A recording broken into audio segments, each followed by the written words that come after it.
কিশোরগঞ্জে বৈষম্য বিরোধী ছাত্র আন্দোলনের সহিংসতার অভিযোগে ৫ আওয়ামী লীগ নেতাকে গ্রেফতার করা হয়েছে। মঙ্গলবার রাত থেকে আজ সকাল পর্যন্ত জেলার বিভিন্ন এলাকায় অভিযান চালায় র্যাব। এ সময় জেলা আওয়ামী লীগের সাধারণ সম্পাদক জন্য একজন পলিটিশিয়ান হিসাবে সেই আপনার ওবায়দুল কাদের বা কাউয়া কাদের গ্রেফতার হয়েছেন একটু আগে। 40 জনকে বড় পর্যায়ের নেতা যারা 39 তাদেরকে তো আমরা গ্রেফতার করেছি, যারা মামলার 1 নাম্বার 2 নাম্বার আসামি, এবং প্রতিদিনই আপনি দেখবেন যে রাঘব গোয়াল যারা তাদেরকেই আমরা ধরতেছি। আমরা পুলিশ, সেনাবাহিনী, তার যৌথ বাহিনীর অভিযান কিন্তু বাংলাদেশে চলমান, আপনারা জানেন। তো এই যৌথ বাহিনীর অভিযান চলাকালীন সময়েই চাঞ্চল্যকর কিছু তথ্য পাওয়া গিয়েছে। যে আপনারা জানেন যে এই শেখ হাসিনা আওয়ামী লীগ দীর্ঘদিন ক্ষমতায় থাকার পর শত কোটি টাকা লুটপাট দুর্নীতি করেছে। বর্তমানে তো শেখ হাসিনা নাই, তারপরেও এই অপরাধগুলো কারা করতেছে, পুরো ভিডিওটা দেখলেই আপনারা খুব সহজে বুঝতে পারবেন। চলুন দর্শক। রাজধানীর বছিলায় অভিযান চালাচ্ছে যৌথ বাহিনী। সেখানে আছেন সহকর্মী মাহমুদুল হাসান, আমরা সরাসরি যুক্ত হচ্ছি তার সঙ্গে। মাহমুদুল, অভিযান সম্পর্কে জানাবেন আমাদের।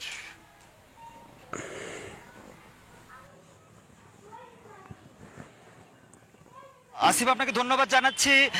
এখন থেকে 10 থেকে 15 মিনিট আগে কিন্তু এই বছিলা যে এলাকাটি রয়েছে সেখানে সেনাবাহিনী সহ যৌথ বাহিনীর এই অভিযানটি শুরু হয়েছে, এবং আমরা দেখতে পাচ্ছি কিন্তু যে বছিলা থেকে মোহাম্মদপুর সহ গুরুত্বপূর্ণ সড়কগুলোতে যে সকল যানবাহন যাতায়াত করছে সেই যানবাহনগুলো থামিয়ে চেক করছেন আইনশৃঙ্খলা বাহিনীর সদস্য, এবং এখানে সেনাবাহিনীর নেতৃত্বে পুলিশ এবং অন্য সদস্যরা যৌথভাবে এই অভিযানটি পরিচালনা করছেন।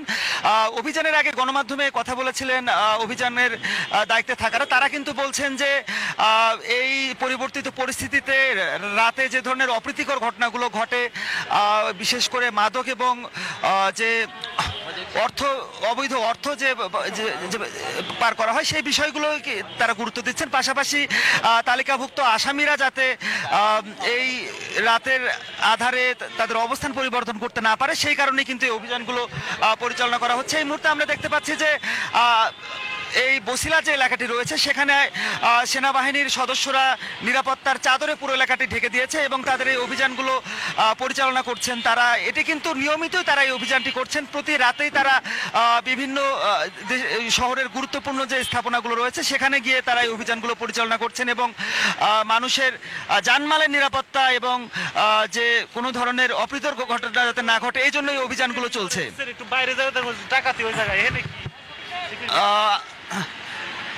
আইন শৃঙ্খলার দায়িত্বে যারা রয়েছেন তারা প্রতিটি গাড়ি চেক করছেন এবং কোনো ধরনের অবৈধ মালামাল পাওয়া যায় কিনা সেই বিষয়গুলো কিন্তু তারা দেখছেন। এবং আমরা কিন্তু গত বেশ কয়েকটি যে অভিযান হয়েছে তাতেও কিন্তু দেখেছি এক ধরনের মানুষের মনে স্বস্তি এসেছে। বিশেষ করে রাতের বেলা পুরো রাজধানী জুড়েই এক ধরনের অস্থিতিশীলতা ছিল কয়েকদিন আগে, বিশেষ করে মোহাম্মদপুরে কিন্তু আমরা দেখেছি নানা ধরনের অপ্রীতিকর ঘটনা ঘটেছে। তার প্রেক্ষিতেই যে অভিযানগুলো পরিচালনা করছে সেনাবাহিনী, সেখানে কিন্তু যে আইন শৃঙ্খলার যে কোনো ধরনের অবনতি ঠেকানো, পাশাপাশি অবৈধ অর্থ পাচার বা হচ্ছে যে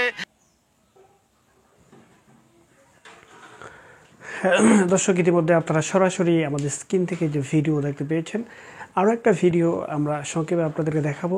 সেটা দেখার পরেই আপনারা খুব সহজে আরও এই বিষয়গুলো স্পষ্টভাবে বুঝতে পারেন। চলুন দর্শক। 39 জনকে বড় পর্যায়ের নেতা যারা 39 তাদেরকে তো আমরা গ্রেফতার করেছি, যারা মামলার 1 নাম্বার 2 নাম্বার আসামি, এবং প্রতিদিনই আপনি দেখবেন যে রাঘব গোয়াল যারা তাদেরকেই আমরা ধরতেছি। আমরা ছোট পর্যায়ের যে স্ট্যাট সেটা আমি বললাম যে আপনাকে আমি 1170 জনকে ধরেছি সর্বমোট। এইভাবে আমরা 39 টোটাল 39 জনকে ধরেছি।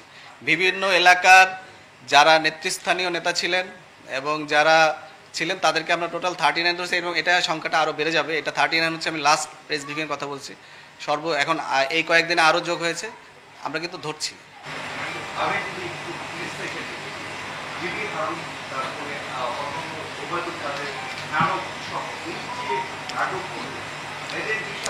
এদের বিষয়ে আমাদের তৎপরতা অব্যাহত আছে। আমরা যখনই তাদেরকে সুযোগ পাবো আমরা তখনই তাদেরকে গ্রেফতার করব। আমরা কাউকেই ছাড় দিব না, এবং দিব না, এবং যখনই আমরা সুযোগ পাবো তখনই আমরা সবাইকে আইনের আওতায় নিয়ে আসবো। বিভিন্ন এলাকার যারা নেতৃস্থানীয় নেতা ছিলেন এবং যারা ছিলেন তাদেরকে আমরা টোটাল 39 ধরেছি, এবং এটা সংখ্যাটা আরও বেড়ে যাবে। এটা 39 হচ্ছে, আমি লাস্ট প্রেস ব্রিফিংয়ের কথা বলছি। এখন এই কয়েকদিনে আরও যোগ হয়েছে, আমরা কিন্তু ধরছি। এদের বিষয়ে আমাদের তৎপরতা অব্যাহত আছে। আমরা যখনই তাদেরকে সুযোগ পাবো আমরা তখনই তাদেরকে গ্রেফতার করব।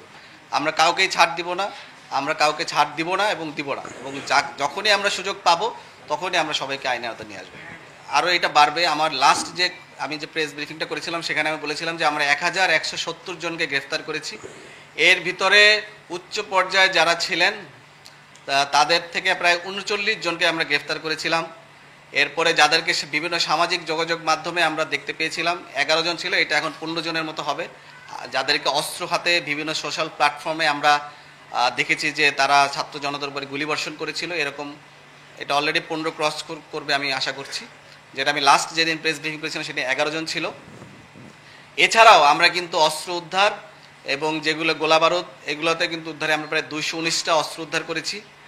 এগুলো হচ্ছে আমি এটা আপডেটেড আমার কাছে নাই, আপনাকে আমি সময় দিলে আমি আপডেটটা বলতে, যেটা লাস্ট মিডিয়া ব্রিফিং ছিল সেটা আমি বলছি প্রায় 10,642 রাউন্ড অ্যামুনিশন কিন্তু আমরা তখন উদ্ধার করতে সক্ষম হয়েছিলাম। এবং আমাদের এই কার্যক্রম কিন্তু চলমান আছে। এবং আমরা বলতে চাই যে কারো কাছে যদি কোনো তথ্য থাকে এবং যদি কেউ আমাদেরকে দেন, আমরা তাদেরকে সহায়তা করি না বা সেখানে কোনো কাউকে দেখা যাচ্ছে আমরা করছি না, এই ধরনের কখনোই হবে না। 5ই আগস্ট পূর্ববর্তী যে সময় ছিল সেখানে আমাদের র্যাবের কোনো সদস্য পালিয়ে যায়নি এবং র্যাবের কোনো সদস্য কর্মবিরতিতে যায়নি। এটা অন্যান্য অনেক বাহিনীর ক্ষেত্রে হয়েছে, কিন্তু র্যাবের কোনো সদস্য, আমাদের এখানে র্যাব একটি কম্পোজিট ফোর্স, এখানে কিন্তু প্রায় 8টা বাহিনী থেকে কিন্তু এখানে আমাদের বিভিন্ন সদস্যরা আসেন। সেখানে মূল যে প্রায় 44% কিন্তু আসে পুলিশ থেকে, এবং এই সবচেয়ে বড় অংশটাই হচ্ছে পুলিশের এখানে। সো কিন্তু এখানে আমাদের কিন্তু যেটা অলমোস্ট 50%-এর কাছাকাছি, অর্ধেক। সো সেখানে কিন্তু, এবং আমরা কিন্তু র্যাব খুবই একটা ছোট একটা বাহিনী, 10,000-এর কাছে প্লাস মাইনাস একটা ফোর্স আমরা। সো এই 10,000 ফোর্সের ভিতরে 44% পুলিশ, কিন্তু আমাদের কোনো সদস্য কিন্তু পালিয়ে যায় নাই এবং কোনো সদস্য কিন্তু কর্মবিরত যায় না। আমরা প্রথম থেকে যেভাবে একসাথে ছিলাম আমরা শেষ পর্যন্ত একসাথে ছিলাম। এখানে অনেক ধরনের সমস্যা ছিল, কিন্তু আমাদের র্যাব ফোর্সেসে কখনোই কিন্তু কোনো সমস্যা হয়নি। এবং আমি এর আগেও আমরা বলেছি যে ছাত্র জনতার উপরে র্যাবের কোনো সদস্য লিথাল উইপেন, এটা হয়তো আপনারা বুঝবেন, লিথাল, নন লিথাল, লেস লিথাল, এরকম কিন্তু কিছু ভাগ আছে অস্ত্রে। লিথাল উইপেন কখনোই ব্যবহার করা হয় নাই র্যাবের কোনো সদস্য দ্বারা। সো সেইভাবে আমরা কিন্তু সবসময় আছি। সাধারণ ছাত্র জনতার যে আন্দোলন ছিল সেটার সাথে আমরা ছিলাম, সেটার সাথে আমরা আছি, এবং এই যে অভ্যুত্থান এটাকে সফল করার জন্য এখন আমাদের যা যা করণীয় আমরা কিন্তু সবই করে যাচ্ছি।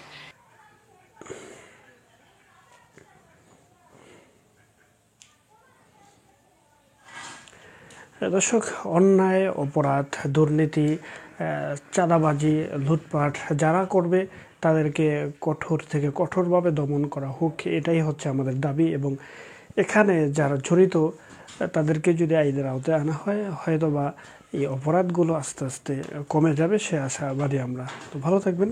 আসসালামু আলাইকুম।